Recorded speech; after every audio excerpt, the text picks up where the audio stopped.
सवारी नहीं सीखी थी, मगर मैं बेतार होके भी बातों की तार को पलक झपकते ही लाखों लोगों से जोड़ सकता था। हर समाज, हर देश, हर सभ्यता को एक सोच की आवश्यकता होती है, और अगर वो सभ्यता गुलामी की बेड़ियों से संघर्ष में जूझ रही है और उसे अपनी बात रखने का माध्यम सुलभ हो जाए, साथ मिल जाए, लोगों को जोड़ने का अवसर मिल जाए, तो संघर्ष को गति मिल जाती है। और उस समय मैं यही कर रहा था। मैं सुभाष बोल रहा हूँ। अरे ये तो सुभाष चंद्र बोस है। नेताजी रेडियो पर बोल रहे हैं। वो है कहाँ? बोल क्या रहे हैं? आज हम और हमारी मातृभूमि विश्व इतिहास के दोराहे पर आ खड़ी हुई। मैं आजादी की चाह रखने वाले जंग की शुरुआत का साल था जिसने विनाश की नई परिभाषा कर दी थी। पराधीन भारतवासी अपनी स्वतंत्रता के लिए संघर्ष कर रहे थे। वायसराय ने फरमान निकलवा दिया कि जब तक लड़ाई चल रही है, भारत अपनी आजादी की बात न करे। इस फरमान के विरोध में भारत के अलग अलग सूबों की कांग्रेस सरकारों ने इस्तीफा देना शुरू कर दिया। सुभाष बाबू कांग्रेस छोड़ अपने संगठन को मजबूत करने में लगे थे। उनकी राय बिल्कुल अलग थी। आजादी का लक्ष्य प्राप्त करने के लिए कठोर निर्णय लेने ही होंगे। अहिंसा का विचार पावन और कारगर विचार है, लेकिन जब इससे बात नहीं बनती, तब दूसरे रास्ते भी ढूंढने पड़ते हैं। भारत के लिए यह सुनहरा अवसर है। ब्रितानी हुकूमत से अब हमें कोई समझौता मंजूर नहीं। All power to Indian people. Subhash Chandra Bose को गिरफ्तार कर फिर जेल में डाल दिया गया था। सुभाष के लिए अब संघर्ष करना कठिन होता जा रहा था। अंग्रेजी हुकूमत कभी उन्हें जेल में डालती, कभी पराए मुल्क भेज देती, तो कभी पहल उठा दिया। मातृभूमि की मुक्ति ही सुभाष का लक्ष्य था। वो जेल में बैठे देश से बाहर जाकर संघर्ष को गति देने के बारे में सोचने लगे। बदस्तूर यूरोप की धरती पर बंदी बनाए गए लोगों ने शरण रखी। किसी तरह उन्हें लामबंद किया जा सके तो एक बड़ी शक्ति के साथ इस ब्रितानी हुकूमत पर धावा बोला जा सकता है। 17 जनवरी 1941 की रात अपने भतीजे शीशिर की मदद से बंद गले की शेरवानी, खुला पजामा और सिर पर रुएदार अस्तरखानी टोपी पहन मोहम्मद ज़ियाउद्दीन वो हिंदुस्तान से निकल गए। अकबर शाह नाम के एक शख्स की मदद से वो काबुल पहुंचे। आगे का सफर उन्हें खुद ही तय करना था। सुभाष भेष बदलते, जुगत भिड़ाते, बचते बचाते बर्लिन पहुंचे।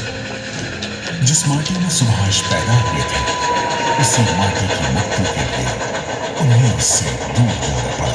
ओ अमर देशेर माटी तुम्हार परे 23 जनवरी 1897 को, जिस वर्ष महारानी विक्टोरिया के राज का स्वर्ण समारोह मनाया जा रहा था, बंगाल प्रेसिडेंसी के कटक में सुभाष का जन्म हुआ।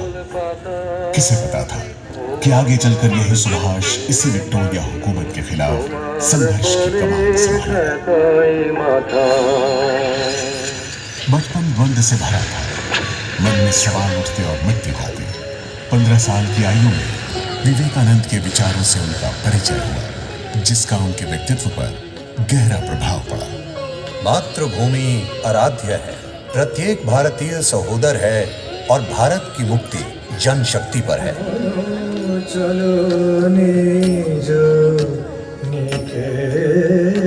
मैट्रिक की परीक्षा पास कर सुभाष प्रेसिडेंसी कॉलेज आ गए। विचारों से भरा खुला वातावरण, बाल गंगाधर तिलक और अरविंद घोष के विचार उन्हें प्रभावित करने लगे। मन में बेचैनी थी, कई सारे सवाल, उत्तर मिल नहीं रहा था। एक दिन गुरु की खोज में निकल पड़े। तीर्थ स्थलों, आश्रमों, साधु सन्यासियों के बीच भटकते रहे। विचलित मन शांत हुआ, तब घर लौट आए। गुरु तो नहीं मिला था, लेकिन संशय के बादल थोड़े छट गए थे। मन में मातृभूमि और उसकी मुक्ति की बातें घूमने लगी थी कि तभी पिता ने फरमान सुनाया कि सुभाष, तुम कैम्ब्रिज जाओ और ICS की परीक्षा दो। सुभाष दुविधा में जरूर पड़े, लेकिन पिता के आदेश को ना नहीं कह सके और समुद्री जहाज से इंग्लैंड के लिए रवाना हो गए। दूर जाते जहाज से सुभाष अपनी मातृभूमि को एक टक में कैम्ब्रिज का सत्र आरंभ हो गया था, फिर भी उन्हें दाखिला मिल गया। सुभाष जी जान से जुट गए और ICS की परीक्षा पास कर ली। मन को फिर द्वंद्व ने आ घेरा। मन की बात सुनो या पिता के आदेश पर चलो? मातृभूमि मुझे बुलाती है, मुझे जाना ही होगा। लोग पागल समझेंगे तो समझे, मातृभूमि की मुक्ति के लिए कष्ट तो उठाना ही पड़ेगा। सिविल सेवा से त्याग पत्र देकर वे लौटे और गांधी जी से मिलने के बाद देशबंधु चित्तरंजन दास से मिलने पहुंच गए। चित्तरंजन दास से पहली मुलाकात के बाद उन्हें लगा मानो गुरु मिल गए हो। सुभाष चित्तरंजन दास के सिपाही बन स्वतंत्रता आंदोलन में कूद पड़े।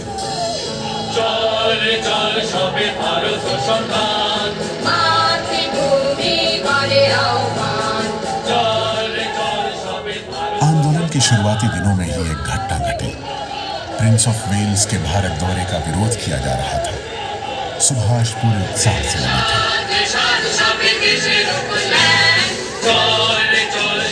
गिरफ्तारियां हो रही थी कि तभी खबर मिली कि देशबंधु जी की पत्नी वासंती देवी गिरफ्तार कर ली गई।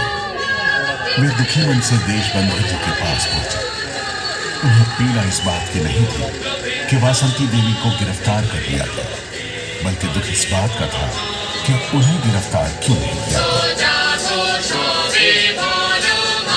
उनकी ये इच्छा जल्द ही पूरी हो गई। सुभाष को देशबंधु जी के साथ अलीपुर सेंट्रल जेल में बंद कर दिया गया। फिर तो जब तक हिंदुस्तान में रहे, जेल जाने का सिलसिला लगा रहा।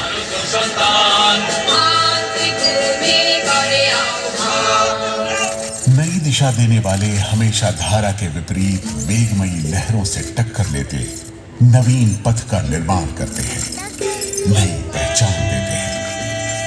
बोली भाषा को बदल दें तो संस्कृति बदल जाती है, नाम और वस्त्र से पहचान। बरतानवी हुकूमत ने भारतीय पहचान को धूमिल कर दिया था।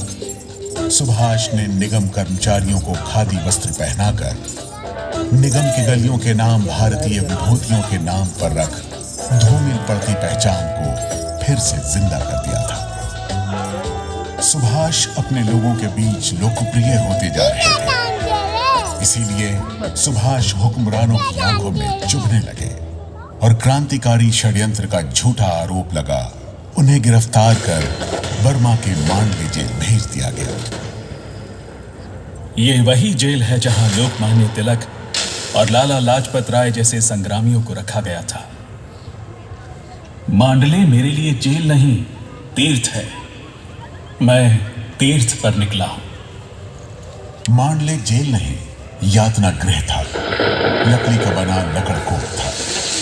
मौसम बीमार पड़ती, बारिश का पानी कहाँ खड़े हैं, कहाँ गिरता स्वास्थ्य और निमोनिया की मार झेले 3 साल की सजा के बाद वे एक मजबूत नेता के रूप में बाहर निकले। सुभाष युवाओं के चहेते बन गए थे। उनकी उपस्थिति युवाओं में जोश भर देती थी।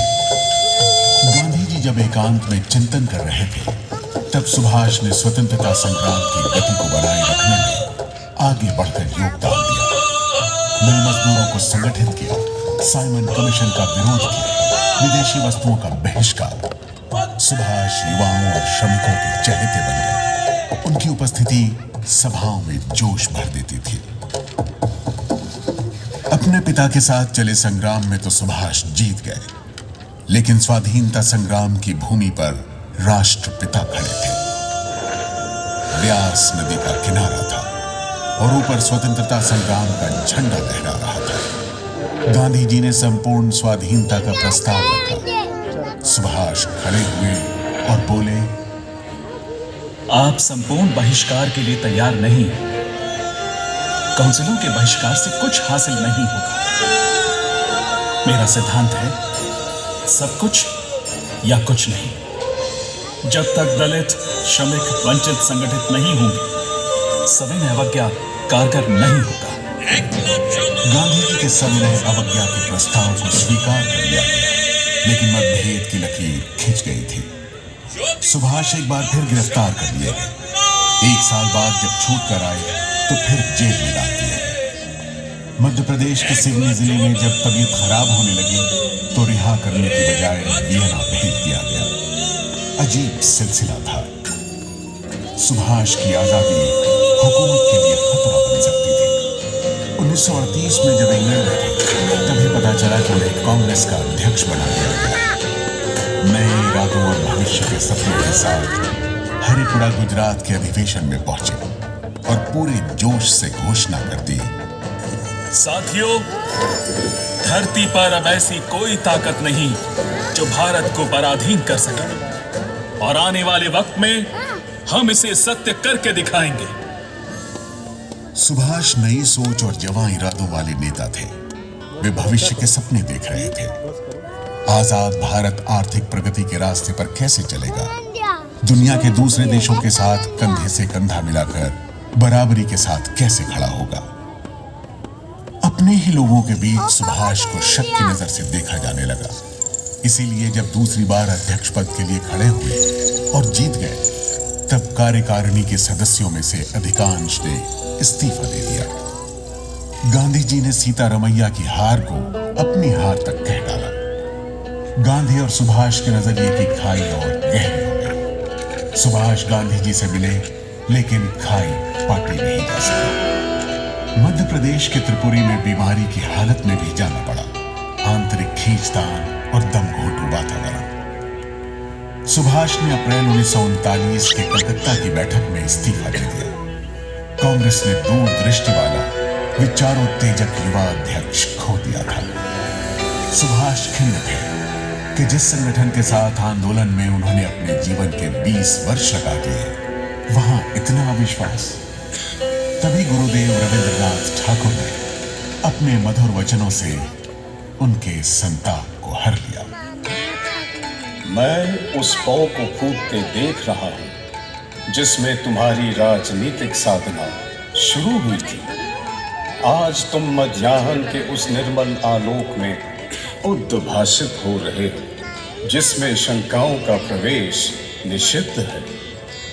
मुझे लगता है तुम अपने मातृभूमि के लिए नई रोशनी और उम्मीद के संदेश वाहक बनकर आए हो।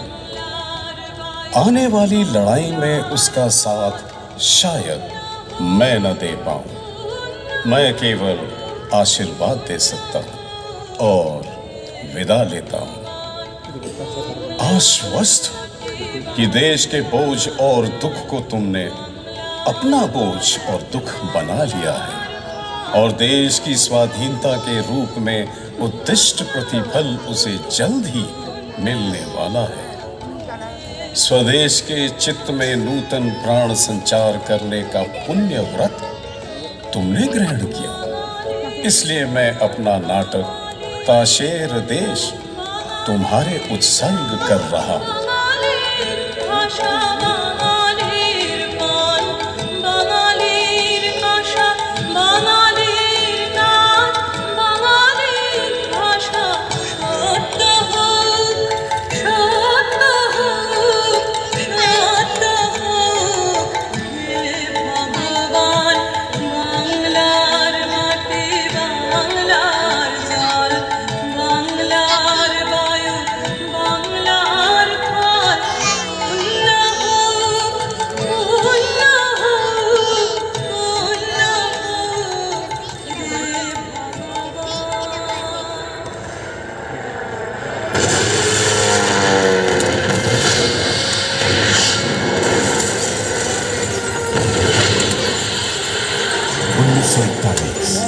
दूसरा विश्व युद्ध चल रहा था। सुभाष यूरोप में मौजूद थे। प्रवास ले रहे युद्ध बंदियों को लेकर इंडियन नेशनल आर्मी की स्थापना कर दी। रेडियो जैसे आधुनिक संचार माध्यम को संघर्ष का माध्यम बना दिया और इस तरह आजाद हिंद रेडियो स्वरूप में आया। साथियों, भारत की मुक्ति का समय आ पहुंचा है। भारत उठेगा और गुलामी की उन जंजीरों को काट फेंकेगा जो जमाने से उसे जकड़े पड़ी हैं। भारत की मुक्ति के लिए एशिया और विश्व के अन्य देश भी आगे बढ़ रहे हैं। सिंगापुर जापान के कब्जे में था। नेताजी चलती लड़ाई में महीनों लंबी यात्रा करके समुद्र के रास्ते पनडुब्बी से जापान पहुंचे।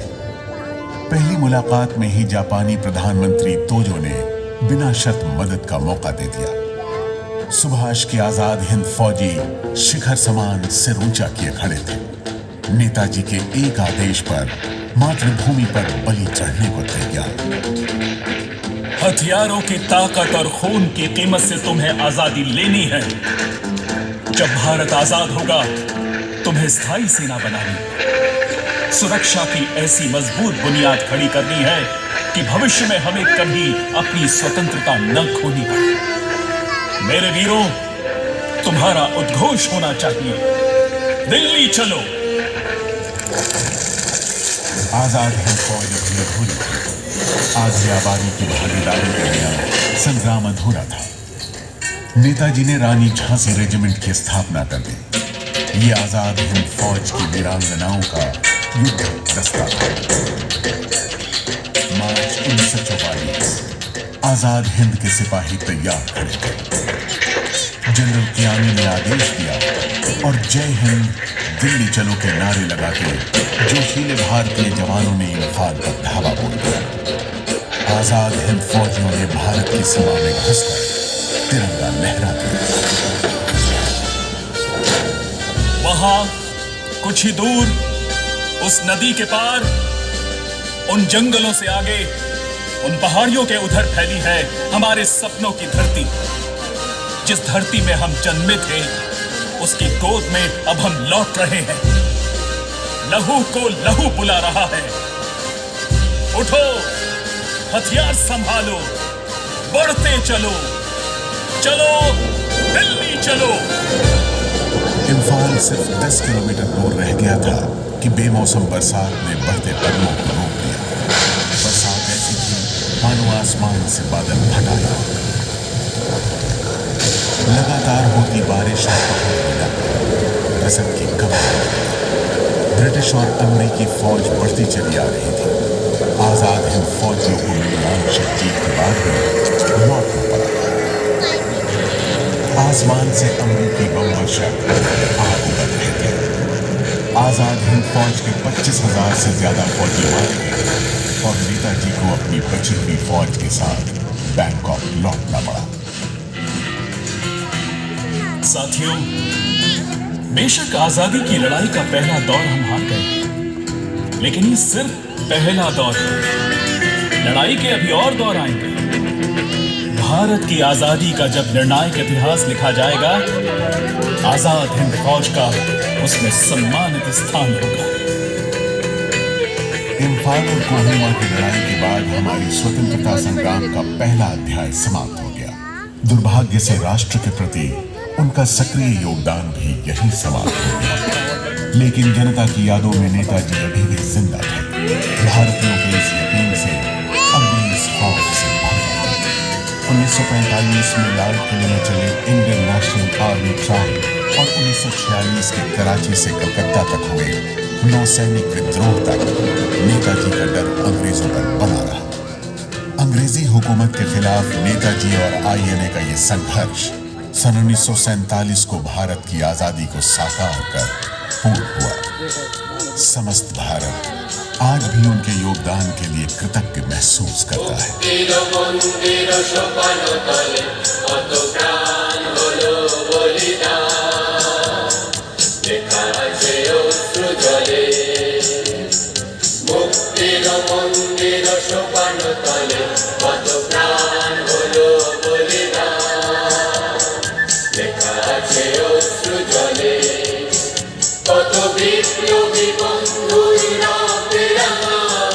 বন্দিশালার ওই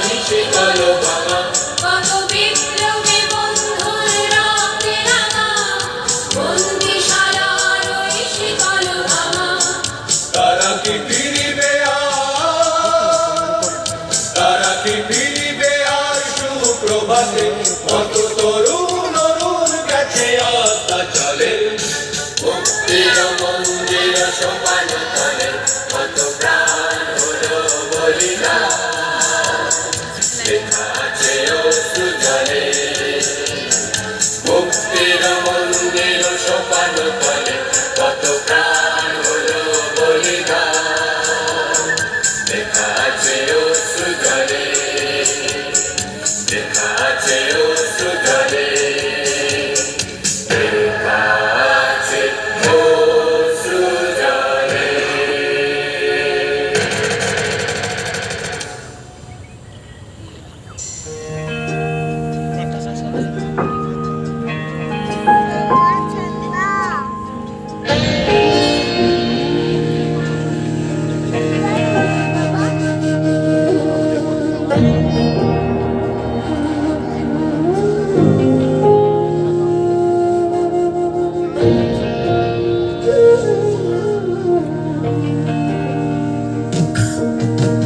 शुभ सुख चैन की बरखा बरसे भारत भाग है जागा पंजाब सिंध गुजरात मराठा द्राविड़ उत्कल गंगा चंचल सागर विंध्य हिमालय नीला यमुना गंगा तेरे नित गुण गाए तुझसे जीवन पाए हर तन पाए आशा सूरज बनकर जग पर चमके भारत नाम सुहाना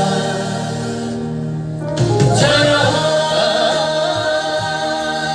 जय हो जय हो जय जय जय जय हो भारत नाम सुहाना